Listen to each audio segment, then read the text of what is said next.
Morning again.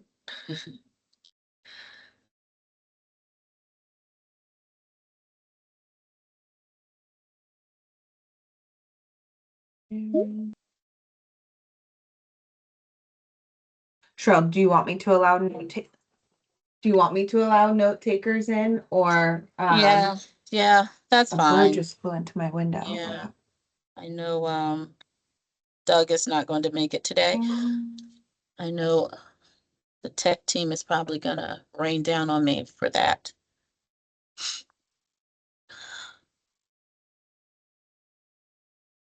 Jenny, do we want to go ahead and get started? Good morning. I can't see anyone.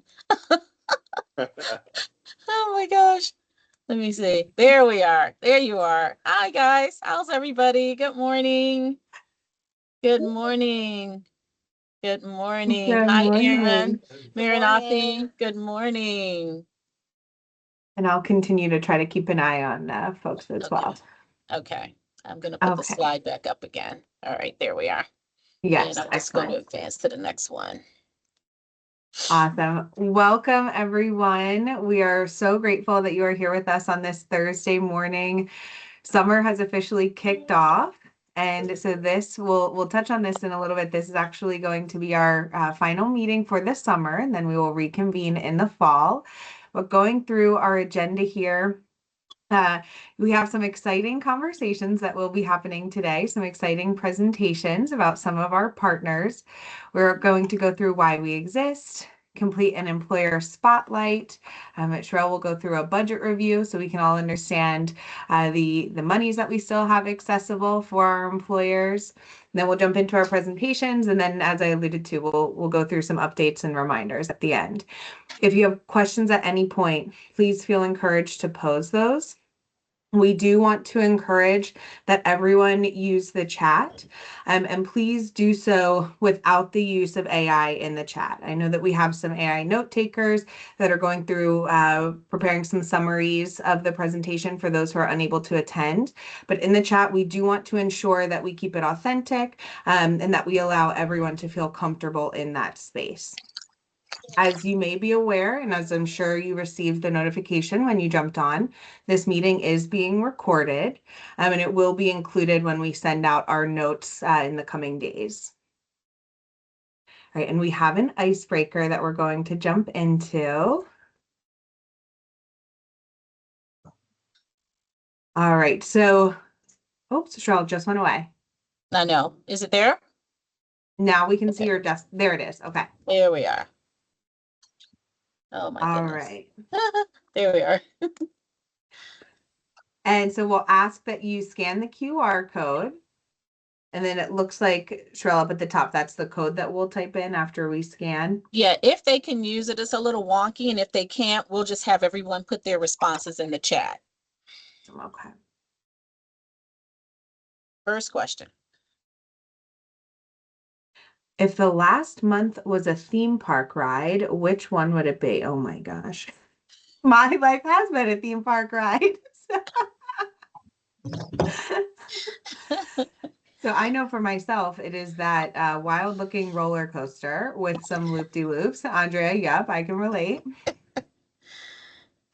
Or maybe even the tilt-a-whirl. The spinner, Gloria, yep.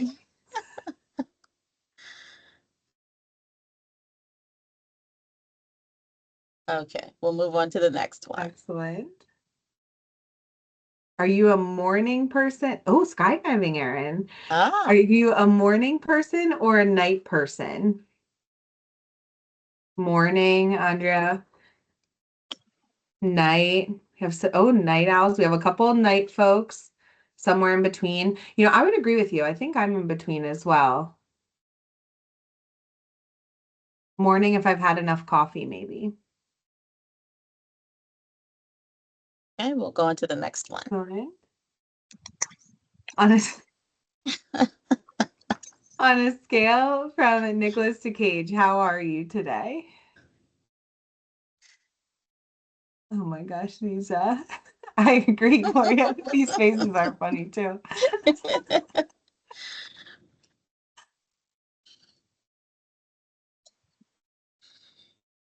5, we have focused, we have meh, we have happy.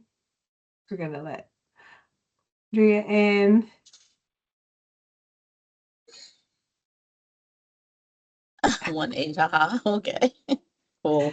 Jeff, All right. what was the name of the park in New Jersey that was called the most dangerous place ever created? That's a theme park month parallel. I'm not, was that a Six Flags? I don't know. Don't know. Okay. It's 9:36, guys. Thank Thanks so you, much. Sherelle, for putting that together for us. Oh gosh. Probably should have threw some ice cubes or something, right? Yeah, I mean, it's nice. So tomorrow we're cooling off today, I think, as everyone Yes. probably knows. Tomorrow it will Yes. really cool off. But then right after that, we are jumping right back into the next heat wave. So, Exactly. Okay. all right. And Sherelle, the slides are I am not very active at the challenged today, guys. moment. I don't know why. There we are. Awesome. Okay. So, for any of you who may have not participated or not attended one of our meetings in the past, or this may be one of your first experiences with the industry partnership, we want to remind you and just make you aware that the partnership is really focused, on supporting our employers. We focus on businesses related to the hospitality, entertainment, and tourism industry within this southeastern region of Pennsylvania. So we are not solely focused within Philadelphia. We support all of the surrounding counties as well, whether it be Montgomery, Bucks, Chester, Delaware, Philadelphia. I might be missing one or the other, but really any Chester. Chester, anywhere within that surrounding area, we have the opportunity to support employers within this space. And we provide that support through connecting you to training opportunities, one of which I believe we're going to highlight today. That just concluded, supporting through staffing needs, building connections and networking, and really focusing on driving growth within our industry, which we all know is truly vital to the success of the area.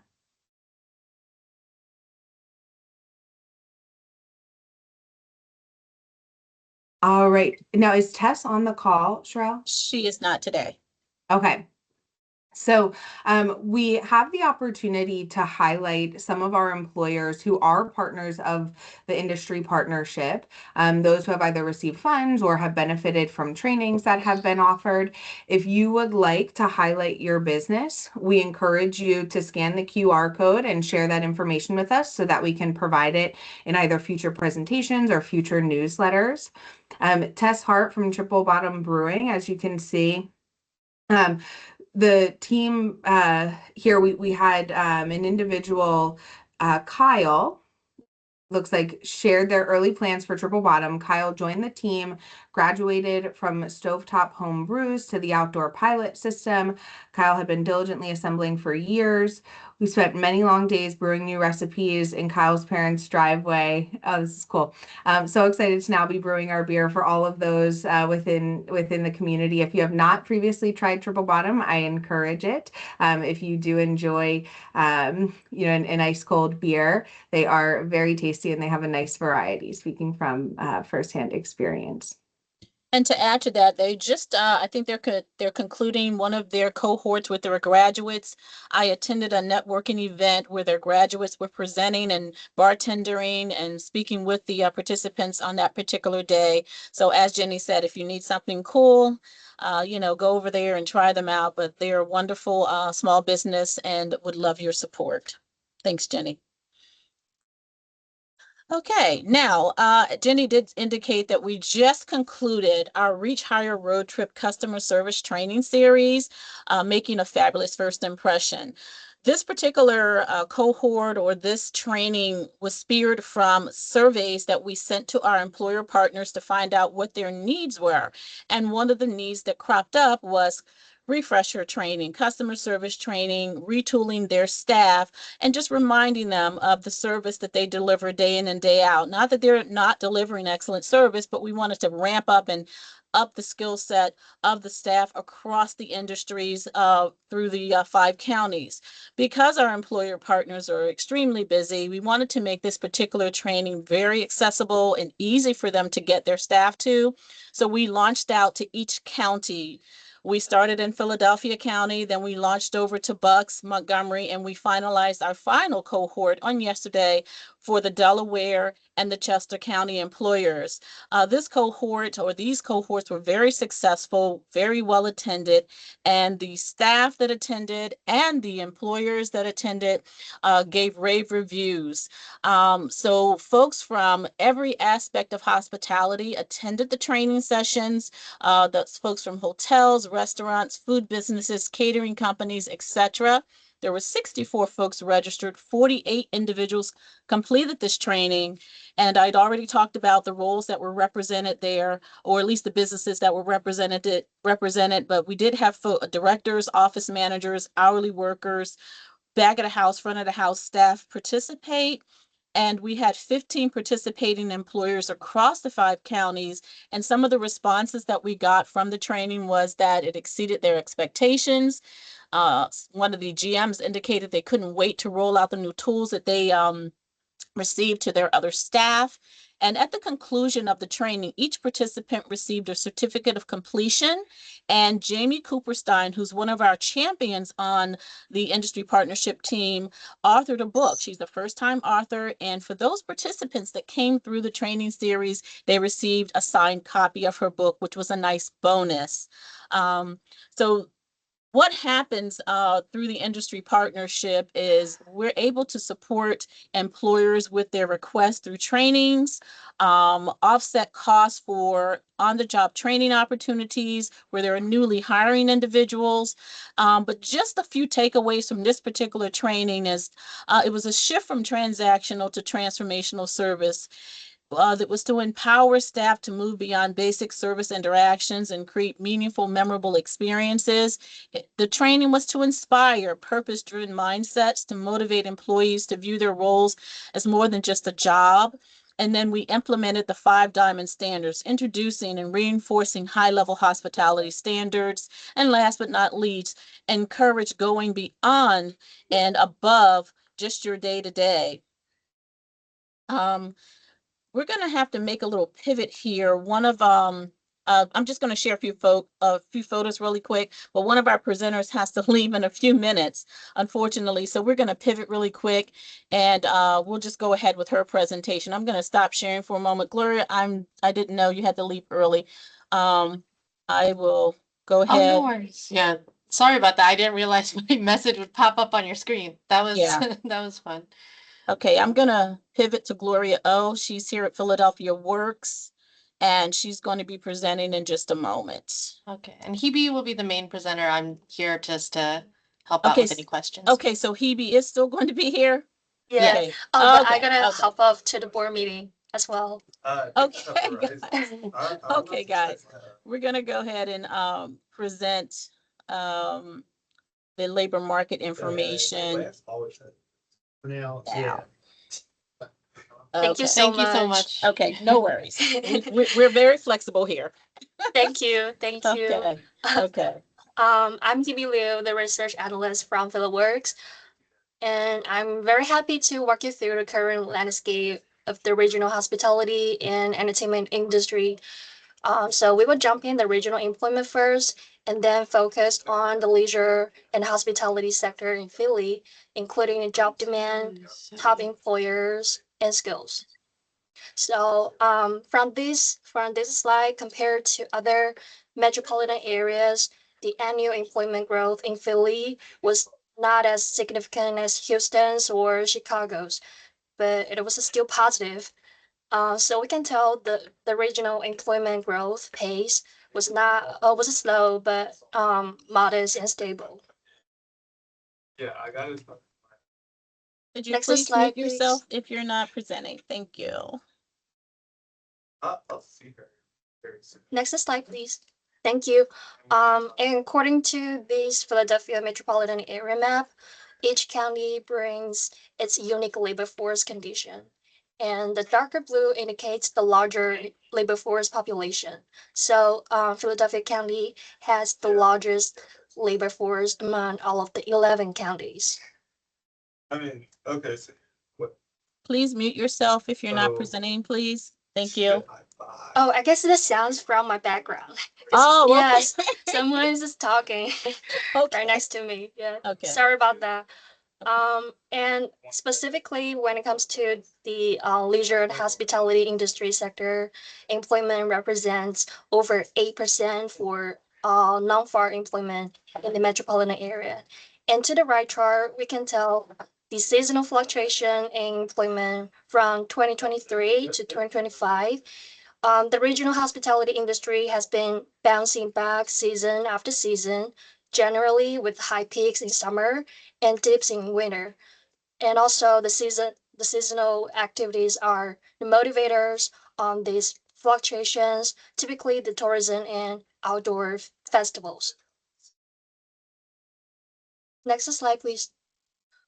People who work in this industry now earn over $22 per hour in April 2025. And according to the LICAS data, 68% are in food preparation and serving related occupations. And we also see the significant employment in management, personal care, and also other service roles.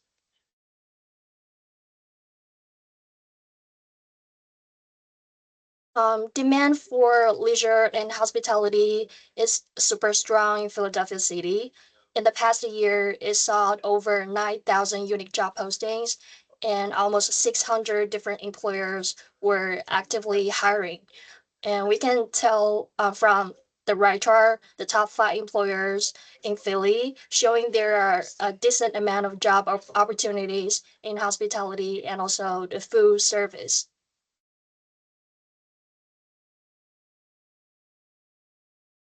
This Sankey diagram shows the demand for core skill sets like restaurant operation, food safety and sanitation, customer service, marketing, and other skills.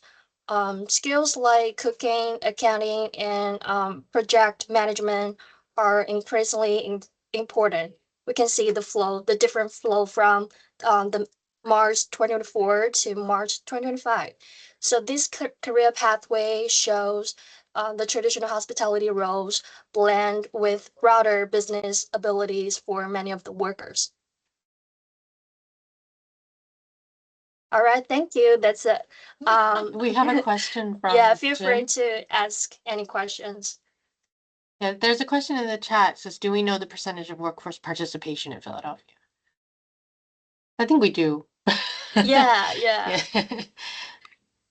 I think for like 8% of the population who works in the leisure hospitality industry. So, but basically for the metropolitan area, not the Philadelphia city. Okay. Yeah. I'm sorry, my question was the labor workforce participation. How many people in Philadelphia are, let me rephrase that, how many people of working age are actually participating in the labor workforce? I know in the country, we've gone up a couple points since the pandemic, but we're still at pre-pandemic levels. No, we're not at pre-pandemic levels. I think overall workforce participation is what the question is about, and we do have. It's over 750,000. Yeah. Okay. I guess it's like most half population are in the labor force industry. Let me.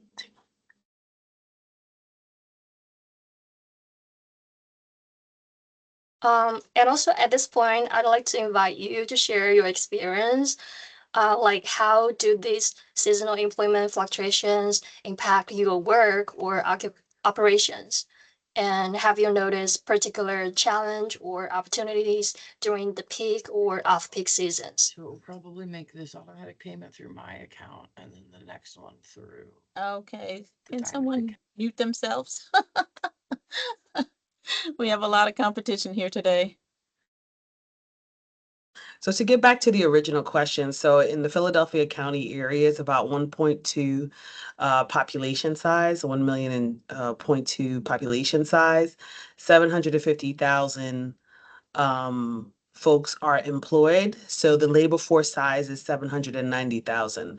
So 750,000 of the 790 are employable with about a 4.5% unemployment rate for those persons that do want to be in the workforce. So hopefully that answers your question, Jim. It does, thank you, Jess.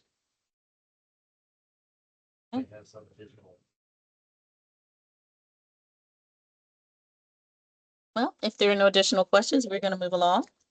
I also added a link to our most recent release, so that's what I'm looking for. It has more detailed information on the workforce population, demographics, and industries, so you can take a look at that as well. We appreciate that. Thank you so much. Okay, we're going to resume. So I was saying that the Reach Higher Road Trip customer service was a transformational experience and an upskilling and retooling for those participants, and they walked away with some tools that they can apply to their day-to-day. And I wanted to just share a couple of the photos or the pictures that we took during the session with you all today. So this was the cohort from yesterday. You can see each person has their certificate and a copy of Jamie's book. Again, from yesterday's cohort, and this is from the cohort that we hosted here in Philadelphia at the Sheraton. And again, the Sheraton, this is the cohort from Bucks County. So through the industry partnership, and I'll talk about budget now, we're able to fund some of the opportunities that the employers ask us to support through training, whether it's on-the-job training opportunities or incumbent worker training. And for those of you on the call who may not know what an incumbent worker is, that's an individual who's already in-house with an employer for more than 6 months. And if they're wanting to retool or reskill or, bring some leadership training, anything that will put them on a career trajectory or lead them into a management role, we will help with that leadership training. And for on-the-job training, we do wage reimbursement. So this is where the monies are being utilized. Funding programs as we did with this Reach Higher Road Trip customer service training. Each year we're allowed to apply for grant funding. We applied for grant funding back in 2024, and we were able to exhaust almost all of our budget. We have spent $194,000 on training, and these are the number of contracts that we had in play for this fiscal year. And we have a balance of about $30,000 left in our funds to support additional trainings as we move into the new fiscal year.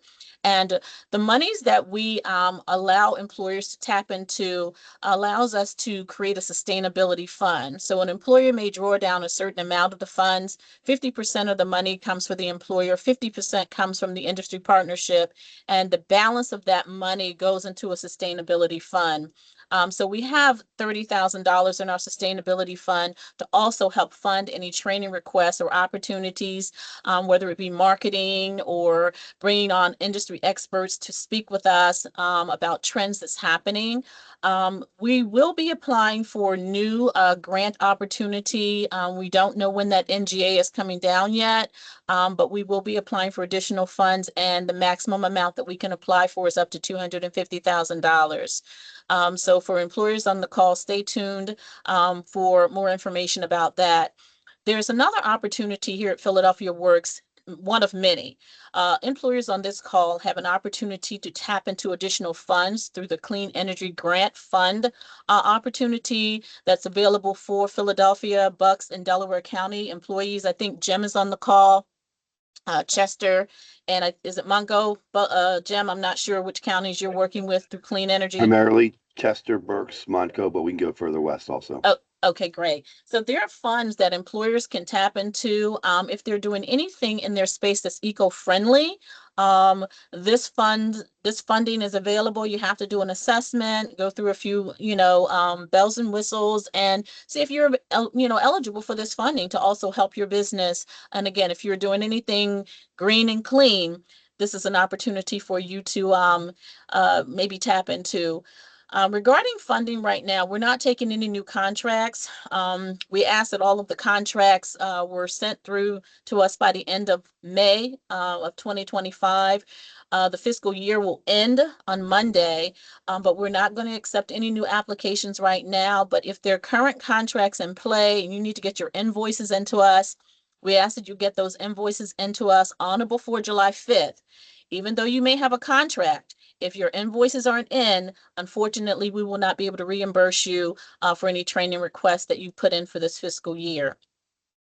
As of right now, we will be accepting a new training fund request as of July 1st in the new fiscal year. And that new fiscal year will run from July 1, 2025 through June 30, 2026.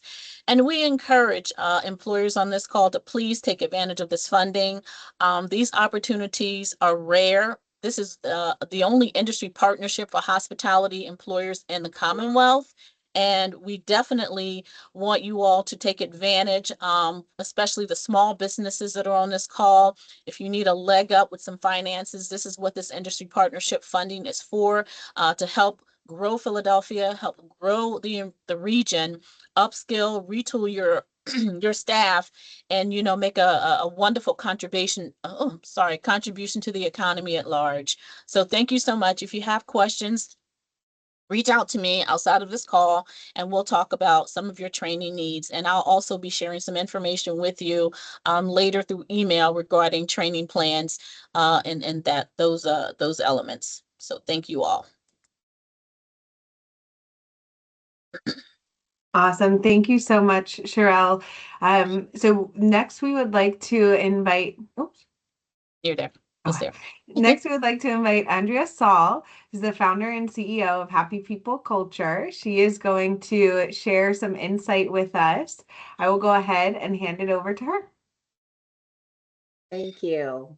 Thank you.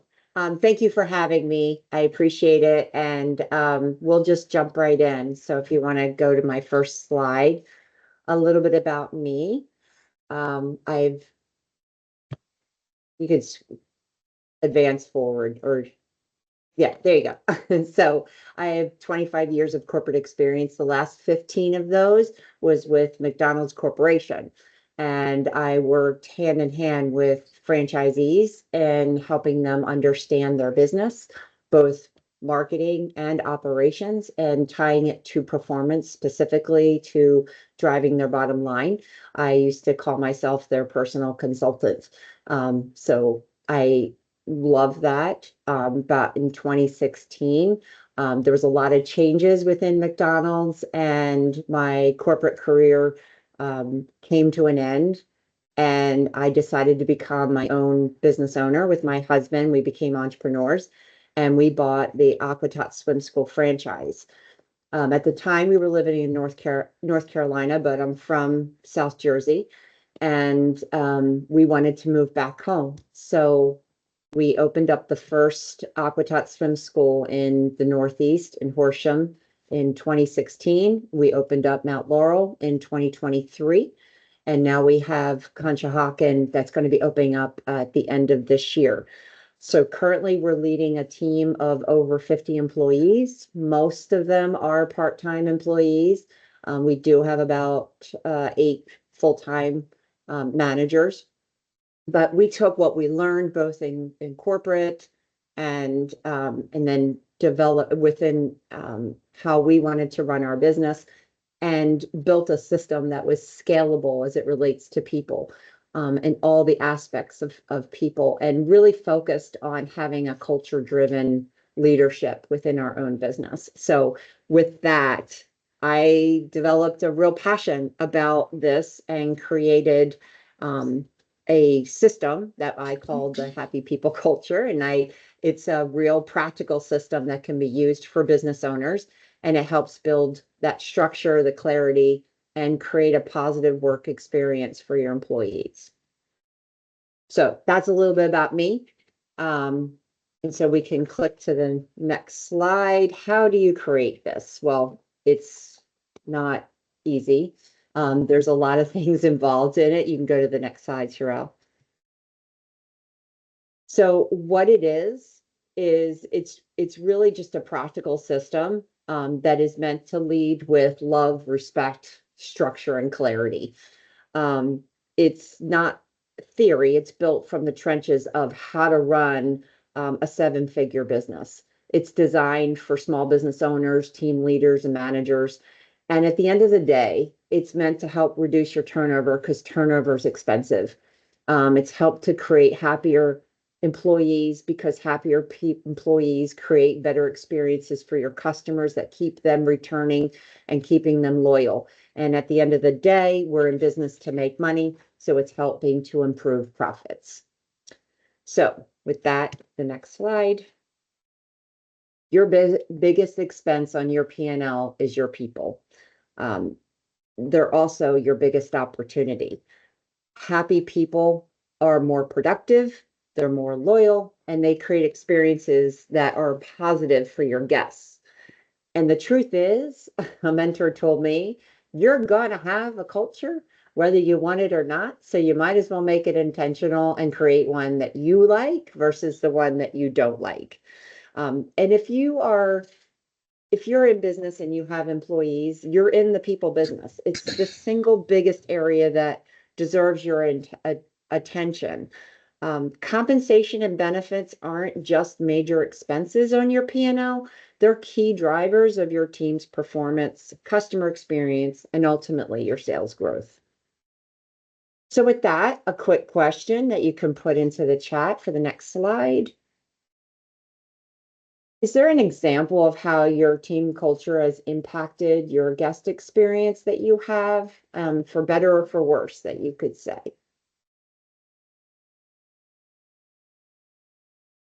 Any kind of examples or?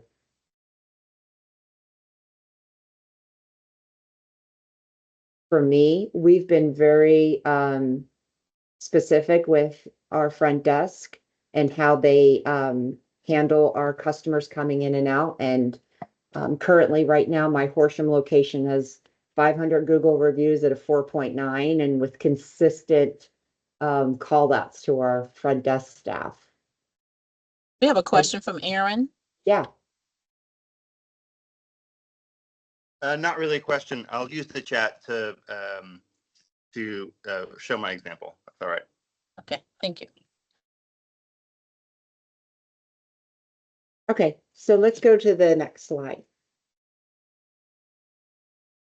So before I get into everything, I just kind of want to level set of what are the four main focuses before you even get started.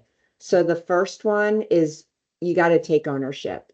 You got to take ownership for any problem that you may have, or if you're just getting started with what kind of culture that you want. The truth is you can't fix your employees and you can't put the ownership on them to change. You create the rules and then you find the employees who fit into your culture. You can't make unhappy people be happy. Rather, just hire happy people. It's not the employee's problem to fix the issue.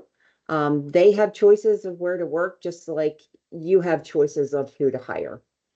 The second is creating a mindset of respect. The reality is that they will know and feel how you actually feel about them, unfortunately. So you should always have that little bit of fear that they kind of know how you feel about them. I have a saying that says that I'm always going to love you more than you love me, because the truth is that you will. But you don't always have to like how they act or behave, but you do have to come to terms with the fact that they work for you and you have to give them as much respect as you can and be okay if they don't give you the respect back. It can get challenging when employees do things like ghosting and or just break the rules, but never sink down to being hateful or annoying or annoyed or resentful. It only affects you and the employees that you have there that remain. So I would just recommend to rise above that. The third is create careers and not jobs. So outline what a career looks like for you and for your organization. Nobody really feels fulfilled from just a job. They do feel valued and find meaning in a career that stands for something and contributes positively to society or to a community that you operate in. Highlight for your people what a career path looks like and how they can accomplish it. Give a line of sight that if someone loves what they do, it provides them an ability to stay, to grow, and to find purpose. And then finally, focus on the employee experience. Put yourself in their shoes. What is it like to work for you? What is the experience like? If you don't know, ask them. Create the ideal work experience that can help you understand your people's needs and create untouchable job satisfaction. Amazing employee work experience absolutely builds loyalty. If there's any barriers that you have, move them, remove them. If there's any job duties that can be shifted away or done with, take care of that. In our organization, we found that what we had originally when we first opened, after a 5-hour shift at the end of the day, the employees had to do the cleaning. That's mopping, the bathrooms, all that good stuff. Well, 15 employees staying an extra 20 minutes after their closeout time was costing us money, and they hated it. And the reality was they were doing a really crappy job of it, and it was impacting the cleanliness of my facility. So we decided, you know what, we're going to suck it up and hire a janitorial service. And while expensive, we cut back and we calculated the cost of the labor that was saved, and it netted equally to what we were paying the janitorial service. So our employees were like, yay, they do just the bare minimum, which is like straightening chairs and doing the windows, and the cleaning crew comes in and does everything else, and it has improved their experience. So we're always touching base with them to say, what else can we do? What else can we do? And it's even 8 years in, we're still finding things that they need us to do. And we continue to remove those barriers. So with the Awesome. next slide. Okay, Aaron did have a comment. He said, everything you're saying is exactly what I have found to be beneficial as a chef and restaurateur. Thank you very much. Thank you.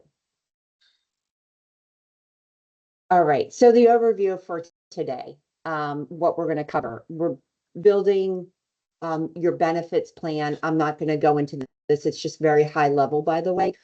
Developing a hiring process that works, creating an orientation, training your people, and then retaining your top talent. And then finally, the piece that always trips people up is holding people accountable. This one is the hardest thing that I've seen. Both so many small business owners are really struggle with this piece, and you do it with clarity and fairness.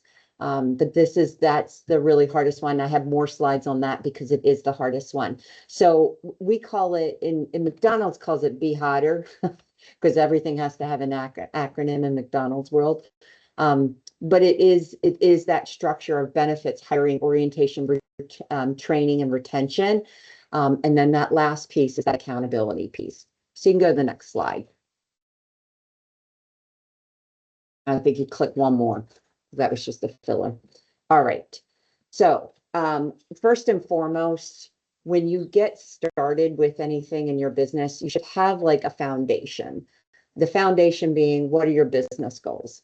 They can be short-term, medium, long-term, but what are they? Because those business goals need to tie in to what you have your employees shooting for.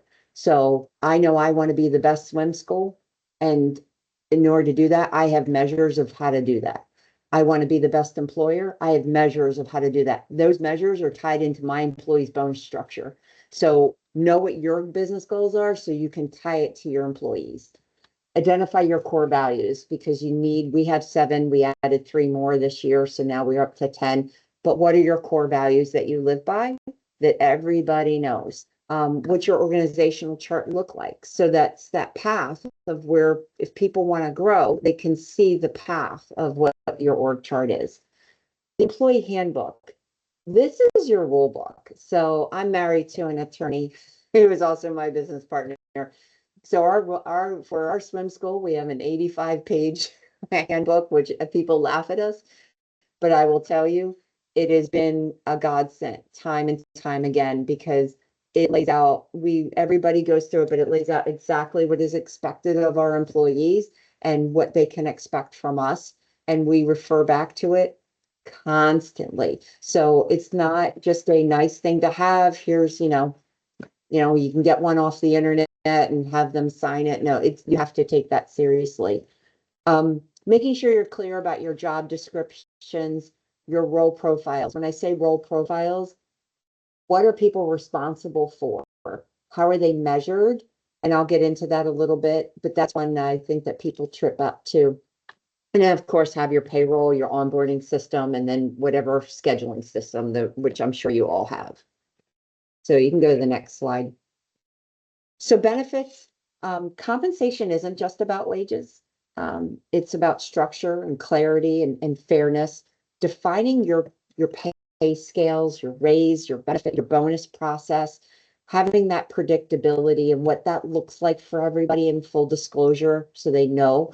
What's your ongoing compensation? What is the timing of that and the range amount? So there's full disclosure and clarity around what the expectation is of what your employees can expect from you. So you should have that really laid out. I think employees really thrive when that's very, very clear. Creating a performance review process that determines what their reviews are in that timeline. We have a whole performance review that we go through that's based on competencies that they fully know when they're onboarded what that looks like. And then their bonuses and making sure that you adhere to that. There's nothing worse than when you miss a bonus or you miss a performance review. People know because that's their pay and that directly affects them. And even though you're busy and that can slip by, it's really important that you stay on top of that. This not necessarily performance or benefits the last one, but I find it really important. Having check-ins when you hire somebody. We do 30 and 60-day check-ins. That really helps with our 90-day turnover, but at 90 days, we definitely do a performance review and they do get a raise at the 90 days. 90-day turnover was a big thing in the restaurant business. I'm sure if you guys probably track that as well. But that's a big milestone. If you can make it the 90 days, then you have a good chance of keeping them. So we develop check-ins along the way. You can go to the next slide.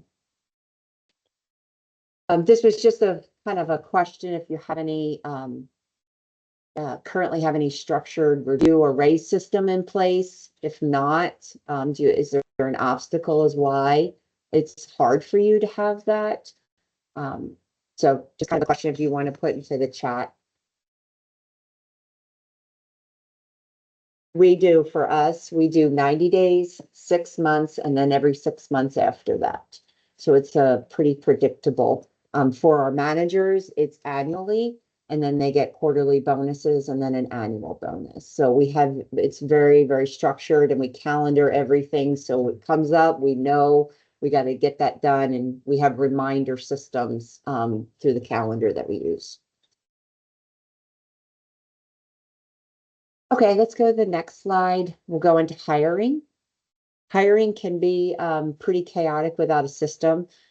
So definitely having some tools in place, creating a very clear, engaging job description. I will tell you, ChatGPT is your friend because you can take a very lengthy job description and put in there and they can clean it up and be pretty concise because your potential employees are not reading through most of that stuff and they want it as clear and simple as possible. Having an application process that is very simple and structured that aligns with your hiring goals is really important. Using an applicant tracking system, not sure how you guys do it, but there's so many tools out there. We use Workstream because it has a texting system. We can't even call potential applicants because nobody answers the phone. So we text, and that works really well. And we're able to set up phone interviews or on-site interviews all through text. And we've had a lot of success with that, but definitely been a key part of our hiring.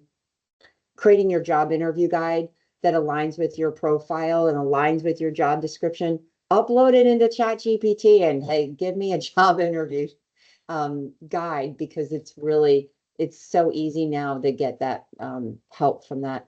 Include characteristics and personality questions. I would put an asterisk there of making sure that you're legally compliant and you're not asking questions that are unfair, and make sure you know the do's and don'ts on that, and don't get yourself into trouble there. But determine how the application process goes. So if it's phone interview and then on-site interview, maybe a second interview, you need to outline that and stick to that. And then, of course, creating your offer letter and then on your onboard flow of what that looks like. For an orientation process, allot days of when you do orientation, so you know it's kind of consistent. If you have somebody doing it for you, just have some structure around it. Have a checklist of documentations that you need to go through.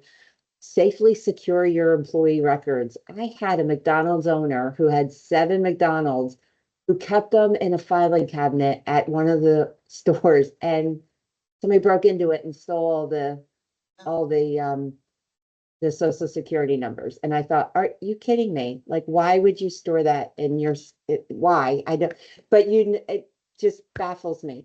Keep it secure. Do not keep it in a range where somebody could get their hands on it. We do everything virtually, so everything's online, and so we don't store anything. And if it is, it gets shredded. So definitely take that stuff seriously. Create your employee tracking system. We use a system, an onboarding system, so everything's digital. And so if it's a pretty cool, it's called HR Cloud, but if there's somebody calls out, or if there's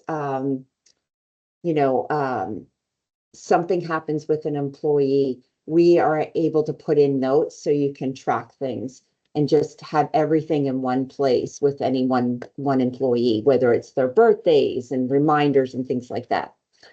Create a wow experience for your employees, because you're their first impression as well. So what can you do to make the onboarding process as great as you can? Is it like a care package? Is it, that you have everything ready for them? There's nothing worse than coming in and then being like, hey, can you start working now?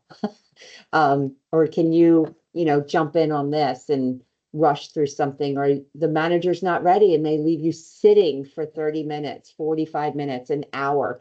This is your time to show them what type of employer you are. So I would take that seriously and have their training schedule ready, because I've seen employees leave, and I've gotten all my managers about this, and they don't know when they're coming back.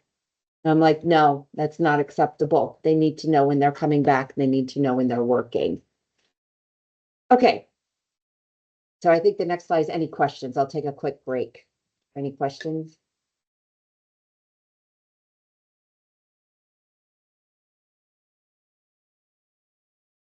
Quiet crowd here. Quiet. Must be the heat.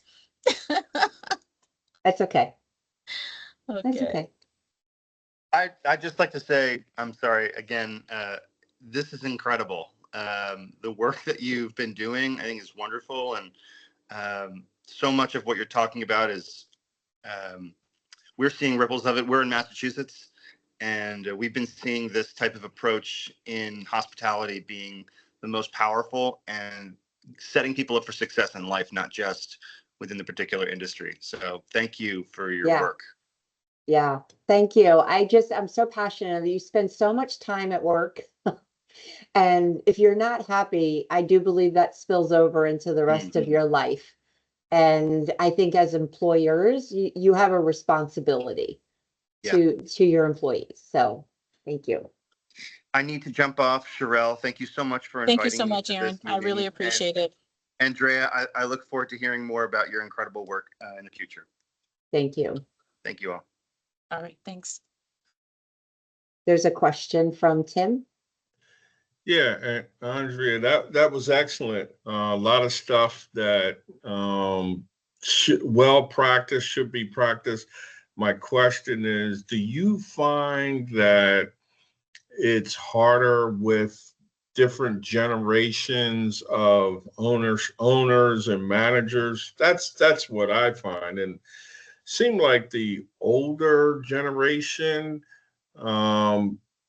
they're not easily adaptable. So I don't want to go too far down that tunnel, but Yeah. what's your experience? I think that there's pros and cons depending on the generation. Um, I think it takes time. I'm currently right now looking for a manager for one of my schools, and I have to be picky and know what you're never going to find somebody who is 100% of what you're looking for. So know what is the 75% you need and what's the 25% you can train. So I tend to try to look for people that have the ability to become good leaders and recognize those that people follow them. I prefer to kind of groom up instead of hiring from outside, because then they're already ingrained. So then they kind of work through your organization. You know, in my experience, I found that leadership is single-handedly the hardest thing, or the one that people don't have as much competency around. So Yeah, the that's leadership 1%. part is big. Yeah, that's about 1% of the workforce, right? Yes, yes, yes. It's the tough one. It is. And knowing how to lead teams, that is probably the biggest gap I've seen, that people do not have that skill. But Nice. again, I have a 21-year-old manager right now who has amazing leadership skills that it's ingrained in her. And I have a 45-year-old manager who has none. So I don't, so what I have to do as an employer is continue to bring the opportunities for training more of that to them. And so Yeah, I do, and it has to speak to all of them. Yeah, I was sort of expressing my age bias there, that I find the exact same thing. The younger folks are a lot more adaptable and they make better leaders. The older folks, Yeah, like us, we're a little tough. we can be. Yeah. We can be. It's true. But well, I have more. So that was just a little break there. Want to head into the training piece. Having a really clear training outline of what does training look like. So our part-time employees, their training is anywhere from 3 to 4 weeks. Our managers, it's a minimum of a 90-day training plan. And then there's touch points along the way. And it's very clear about what is expected throughout the training. So for our part-time employees, we operate by shifts. It's training shifts. And they are very clear about what they're going to be training on each shift.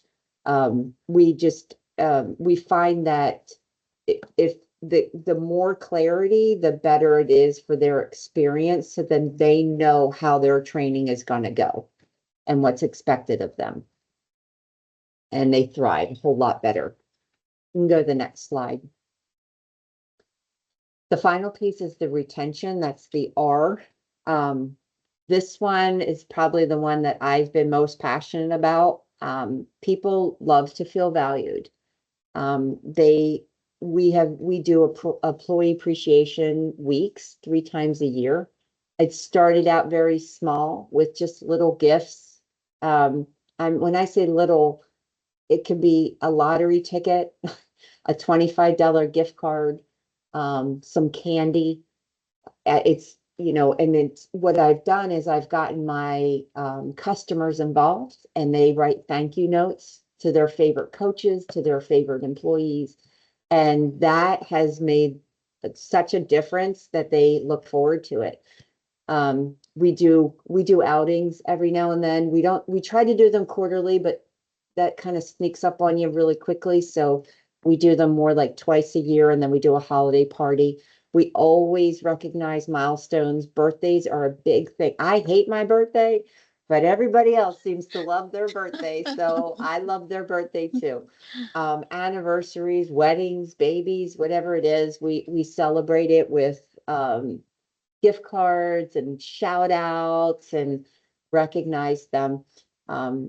Sticking to the review and the bonus, the performance review and the bonus schedule is really important. We do little surprise and delight. So I buy apple pies at Thanksgiving. I make sure they all know so they don't have to go and make their own apple pie, but I go to a local farm and I get apple pies. Usually get a deal when you buy in bulk. We develop incentives. So I know I need a certain amount of enrollments each week, and I incentivize my front desk. So if they hit a number, they get $5. Next week, they might get $10. It's not much, but it's something that they feel like they're a part of the process and they're a part of the goal. So it's really engaging them and bringing them along with what you're trying to do. We also do employee net promoter score surveys. We really kind of gauge how happy our employees are. I will tell you that's a really hard number. Believe it or not, 0 is good. Most employers run in the negative, and we're sitting at 35%, I believe. So, you know, it's hard because most people don't want to work. So nobody's going to say, yay, I love working. But if you can at least go, you know what, if I have to work, I'd like to work here. That's what you're looking for. And that's been really helpful. And then training is a big thing. Twice a month, we have training days. It's just 1 hour on the schedule for our managers. And we do different training topics. It might be a master class. It might be something from like a skill path type of thing. It's can be anything. We find a LinkedIn Learnings does training. So it depends on what we need to learn. We build those in and we have training times for our people. All right, I'm going to skip the next question and let's go right to accountability. Thank you, Mayor Nassi. You can go to the next one and skip one more. So the accountability, like I said, this one is the hardest one. So I do have a fair amount. Not too many, but a few slides on this. Accountability in the workplace means that all employees are responsible for their actions, behaviors, performance, and decisions. It's also linked to an increase in commitment to work and employee morale, which leads to a higher performance. Employees want to know that someone is in charge. If they think that no one is holding them accountable, then you essentially let the inmates run the asylum, as my husband would say, as I joke on that. While it's just a joke, it's important to note that your staff will make up their own rules if they know that there are no consequences.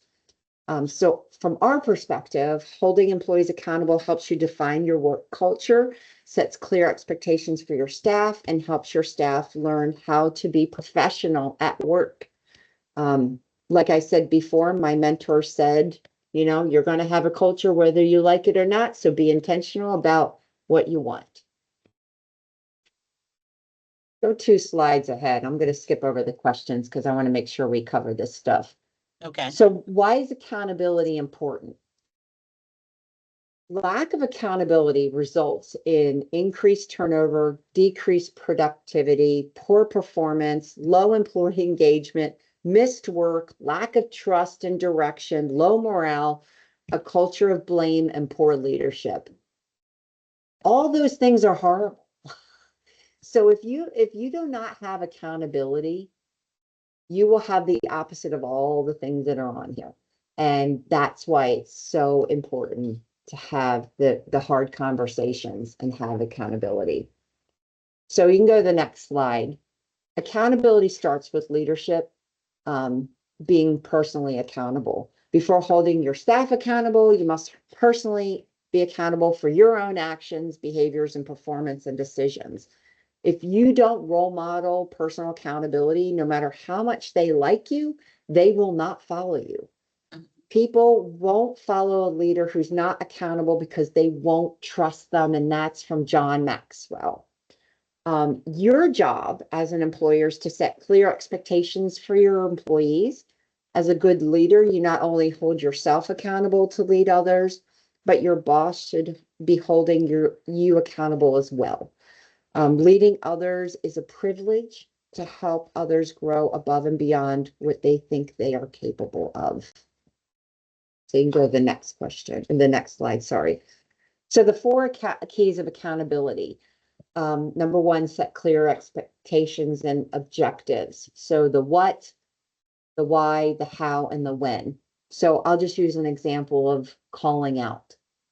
So if an employee needs to call out, you need to explain why, what they would need to do, why it's important. So what they need to do, you need to call. They all love to text.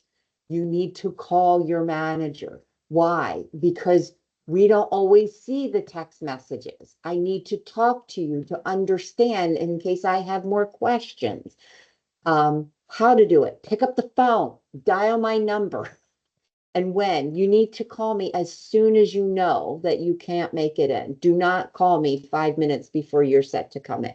So that's just an example of setting clear objectives around a certain thing that you need them to do. You can go to the next slide. Choose accountability over approval or fear. I find that my managers, they want everyone to like them. And that's one of the biggest barriers of people or your managers holding other people accountable, holding your employees accountable. I get it. It's human. We all want approval and don't like causing distress.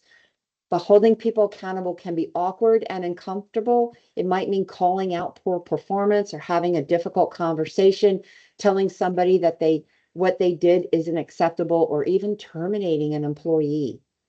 It's natural to feel bad and relate to their struggles, but being a leader means doing what's necessary and what's right, even when it's unpopular and uncomfortable. And you won't receive any praise even when you're right. So if you don't prioritize doing what's necessary and right over your personal feelings, then you're not helping them grow. You're not helping that employee grow and develop as a person, as a team member. I tell my managers, if you don't teach your employees how to be professional, they're not going to know. So while you feel like it's hard coming down on them, you are actually giving them and teaching them a skill that they need. And 10 years from now, they might look back and go, wow, I'm so glad I learned that, because now I'm thriving and I'm understanding. You need to create an environment where people feel, where people do not feel like they're entitled or they're lazy. You need to take ownership and make sure that they are rewarded for their hard work. Sharing the experience can help grow the relationship too. So you might have a commonality. You might say to them, when I was working 10 years ago, this happened to me and I had that experience, and then I grew from that, and then relating that to them. But at the end of the day, I think you just have to face the fear and do it anyway. And the reality is they might quit. And we found that you have a 50-50 shot. Some of them quit, and then some of them actually go, you know what, I want to learn from this and grow from it, and they will grow from it. We can go to the next slide. Applying consequences fairly and consistency. This is where your handbook comes in, because you need to have it in writing and say everybody is held to this rule, whatever it is. And so you're being consistent across the board, and it's fair, because the one thing you don't want to have employees feel that some are being treated unfairly versus others. So if people they're calling out and somebody else calls it out, but only one person is being reprimanded or held to a consequence versus the other people aren't, that's unfair. And your employees will see that, and everything needs to be fair. Using your performance reviews as a way to have regular conversations and feedback for them. And then also just having performance feedback. And those are those kind of in the moment conversations with your employees, and not necessarily tied to a consequence, but just having those conversations of, hey, I noticed this happened. I really need you to do it this way. And those are those shoulder to shoulder coaching moments. You can go to the next slide. Always recognize and reward performance, and do it publicly if you can, because it makes people feel good. Make it timely in the moment. When you see something, if somebody did a really great job with something, recognize it and make a big deal out of it. It definitely improves morale, and it creates that team environment too. And at the end of the day, you want that culture of accountability for everybody. You can go to the next slide. So how do you hold them accountable? So we use what we call progressive discipline. It's coach, counsel, consequence, and then terminate. While this is a kind of a step-by-step, certainly depending on the severity of what your discipline, you might need to go right to terminate. But if it's not, we definitely do the coach. Coaching is, are you understanding? Hey, you showed up 5 minutes late for work. Do you know that you need to be on time? Coaching and making sure that they understand what the rules are. Great, you know, okay. They do it again. Hey, I noticed you weren't on time again. We just talked about that last week. You know what the rules are, correct? Yes, okay. So counsel, you're making sure that they heard and they understood. The third time, now you're going into full documentation. Now you're saying, okay, I coached you, I counseled you, you did it again. Now I need to write you up. And that write-up, it doesn't necessarily need to have a consequence to it, but the write-up alone can be stated in such a way that if it's done again, then there is a consequence. But the write-up alone, I found, for most people, take that pretty seriously, because now it's documented and it's in their file, and they usually will go, like I said, that 50-50. Either they get upset and they leave, or they go, you know what, I want to get better at this. And if they don't, you need to come to terms with the fact that you may have to terminate, and understand that that's the route that you might have to do. I will tell you, before you can stay on this slide. No, you can stay, you can go. I will just say this anecdotally. Whatever conversations that you have, you need a mechanism to document. Your brain's not an iPad. You will never remember. And what I found is that sometimes, and my managers do this, that they've let things slide. I just had a document employee who has been late 18 times. So my comment, what I said to my manager is, how did it get to 18 times? And because they weren't documenting it and they kept letting it slide. So here we are. The 18 times is a lot of times, and since the beginning of the year. So it's whenever you're having those conversations, have a mechanism. If it's a Word document, if it's a system that you use, that you just jot down the date and you had the conversation and what it was. Talked about this, and just brief, keep it to facts. Whatever you document, it needs to be facts only, because if anything needed to come up or anybody had a question about it, you don't want to have anything else but the facts written down. But I will tell you, you will go, yeah, I think I talked to somebody. I think I talked to them about a week ago. Maybe it was 2 weeks ago. I think you will never remember. In the moment you have the conversation, you need to document it. You will be thankful that you did. And you know what? Sometimes it doesn't always have to be in the employee file. We do a memo to file sometimes. So there's the incidents that happen that I don't actually have a conversation with the employee, but I did a memo to file, because maybe it wasn't bad enough to have the conversation, but I wanted to put it on paper because if it happened again, I know I would want to have the conversation, but I'm never going to remember the specifics. So it's okay to have a memo to file. So going on to how do you document? First, you describe the incident, date and time of the occurrence, describe the occurrence, what happened, you were late 18 times.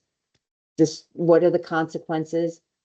It caused stress for the other employees that you were late. It created chaos. Nobody knew if you were even coming in. What you should have done, you should have called me and said that you were going to be late, or actually you should leave your house 10 minutes early so you can be on time. And then what are your consequences? Your consequences can be that there's going to be a consequence, or your consequence can be a pay deduction or a shift reduction, or you get to determine what your consequence is. And then it can be up to and including termination. It can be, you can't be late 3 more times in the next 30 days. So you get to decide what that looks like, but you need to have that documentation, because I will tell you, your employees will to let other employees know that this happened, and now you're setting a precedent and you're sticking to it. You can go to the next slide. So documentation is important because, one, you remember the occurrence and the frequency of them. You're recording the issue while it's fresh in your mind, because I will promise you a week later, you will be fuzzy on the details. If there's any workers' unemployment claims, you'll want the documentation, because unemployment claims cost you. And if you had to terminate based on a rule violation or, handbook violation, you would want to have that documented so you can show that and prove that, and then you save it to your employee file. So just some rules on accountability. This is my last meaty slide. Shall I go forward? Yeah, just go forward one. So the rules: document immediately, stick to facts, not opinions, stick to facts, facts only. It's okay to do a memo to file. Prepare for your conversation. I will tell you, do not wing it. We role play scenarios. I role play with my managers before they have conversations. We talk about, what if they say this? What if they say this? What if they say this? So they are fully prepared and they do not wing it, and they keep it very professional. Always have 2 people in the room for any conversation that you have. Keep it polite and professional, no emotional interactions. I've had people cry. I've had people have their faces swell up. I've had people start to shake and hyperventilate. You cannot play into that emotional interaction. And if they need to take a minute and calm, let them take a minute and calm, but do not let your own emotions increase, and keep it very professional. Keep it confidential. No gossip. It needs to stay. You need to tell your managers it is not a free for all. This is part of being a manager, that you keep it professional and no gossiping. And we tell our managers this: you can't be their friend and their boss. I'm sorry. You need to be their boss first and foremost. Not that you can't be friendly, but you can't be their friend and their boss. So, just some final words here. You are the creator of your culture. Culture's not just perks, it's expectations, it's support, it's love and action. And this is about people and profits. And I believe that you can have both. So with that, I know that was really long. I timed it out and I didn't feel it was that long, but I'm sorry if I took up all your time, Sherelle. I apologize. No, it's informative. So any questions for me? I do have a last slide of just my contact information. But any questions for me, I'd be happy to Not necessarily a question, just maybe a question, maybe a comment. We know that we're working with a different generation of workforce. Couple things that stood out to me. Someone being late 18 times. Oh my gosh, I couldn't imagine that in my career ever being late for anything 18 times. But I do have a young person in my home who's not as young as you would think and don't have a problem with being late. I don't understand this new generation of folks and feeling the need that they're needed to the point where there are no consequences for not being timely. Yes. Number two, the calling versus texting. Do we need to, as an industry or as employers, really think about augmenting some of our expectations of this generation? I mean, we want to definitely not give them too much leeway because you have to be responsible. You have to be accountable. And you were saying earlier about calling versus texting. I mean, they're in this text mode. I don't even know if they even know how to have a proper conversation They don't. on a They don't. telephone, so maybe there's another mechanism for when someone calls out. And then again, they're not accountable because they think calling you after their shift, or not even calling, rather texting after the shift, is Yeah. adequate. I let you know, and that's all that Yeah. they feel is necessary. So as employers or as industry leaders, these are some of the things that we really need to think about and figure out, and determine how we can get over these hurdles. And then the last piece or comment for me is it's like they don't care, some of them, that 50%, Yeah. whether you give them some type of discipline. And as you said, they bow out if things don't go their way, that sense of entitlement. Yeah. Those are just my comments. Yeah. And that's why documentation is so important. Mhm. Because if somebody, we've had people that have consistently texted that they're calling out, and we say, you need to call. And after the second time, third time, now they're documented for it. If there's something you can't pick up the phone and call me, then you're now documented for it. You've got to stick to that. But some employers are hard pressed to get people. I'll come to you in a moment, Jim. I know. Some of these smaller businesses and organizations can't afford to let one or two people go. I And hear it all the time. yeah, and Yep. we talk about profit. I'm a business of three, and I have that one staffer that's late 20 times, a year, or don't, care the impact to the business. Yep. And then, that retention piece, if you're constantly reprimanding folk, you're, as an employer, you're fearful that you're going to lose that individual. They might be great in every other aspect of the business or the organization, but that being on time piece is such a pain point for the organization. Yep. And an issue. We'll go to Jim. Thank you. I wanted to comment. I think one of the most important points that you highlighted was explaining to them not only the consequences to them, but the consequences to that shift not being covered. I mean, I'm assuming if you're running, there's lessons to be taught. Yeah. There's a number of students to teacher ratio in the pool Yep. for safety, and I found if the person truly understands that, they kind of lose that what's the matter attitude. Exactly. And it's their They're peers that affecting the they're messing family. around Yeah. with. Yeah. Thanks. Yes. There's a comment in the chat. A tip I was provided in manager training was to give a glass or bottle of water when having difficult conversations with staff. I guess it's impossible to cry if you're drinking water. That's pretty good. I never heard that. That's pretty Possibly. good. Yeah. I don't know. Yeah. So Andrea, this has been wonderful. A lot of folks are vacationing. A lot of folks are, their time is split. I'm so sorry that more of our employers were not on this call, but this is being recorded, and definitely the slides will be shared out for those individuals who were not able to Wonderful. actively participate. They will be able to experience this presentation, and I will definitely ask if there are follow-up questions, and we'll be able to share those follow-up questions with you should they come. So thanks so much for this excellent presentation, this timely presentation. I mean, you hit all the key levers, in my opinion, and so many employers could have benefited from being here in person. Thank Yes, you. Jenny, for being here in person. Thank Okay, you. we're gonna move along.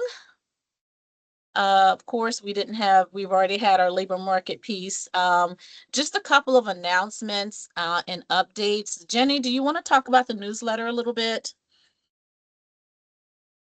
Yes, and this, speaking to my really life being a roller coaster the last few weeks, a bit delayed in getting our most recent iteration of the newsletter out, but we will be coming out with a newsletter not only for this kind of Q2, but also to sustain everyone over the course of the summer.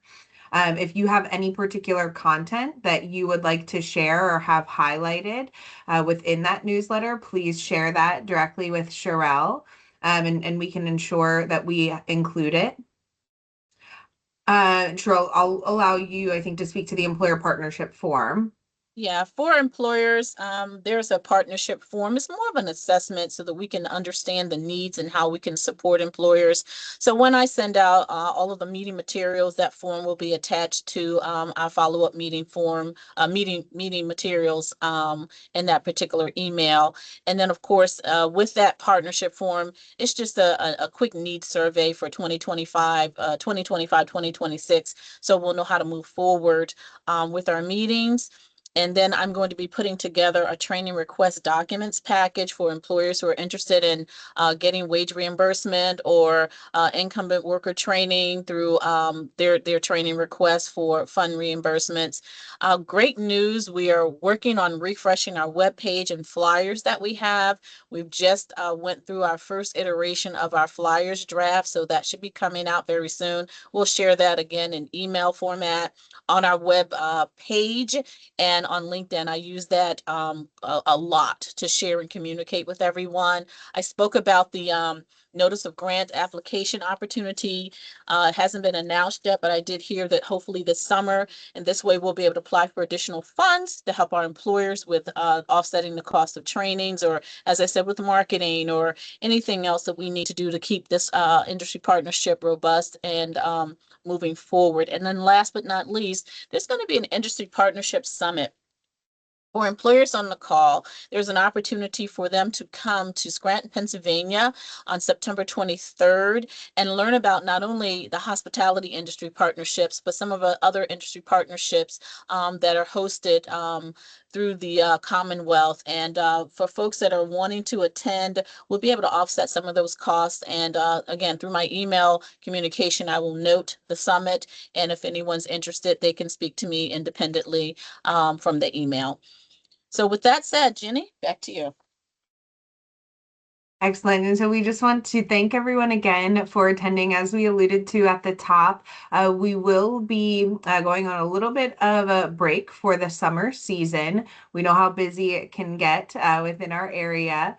And our next meeting will be another virtual meeting towards the end of September.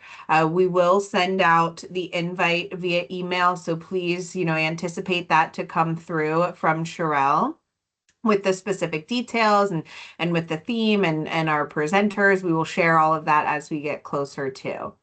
Again, as always, all of the materials from this meeting, including our recording, will be included in our follow-up communication early next week. We thank you again for taking the time out of your morning, spending the better part of the morning with us, and we look forward to seeing you all soon. Okay. Thanks everyone for participating. Have a happy summer. Stay cool because it's hot. I understand the temperatures are going down a little bit, but just stay as cool as you can. Thanks again for your time and attention. Have a great day. Everyone. Thank you, everyone. All right. Have a great weekend. Bye. Thank you.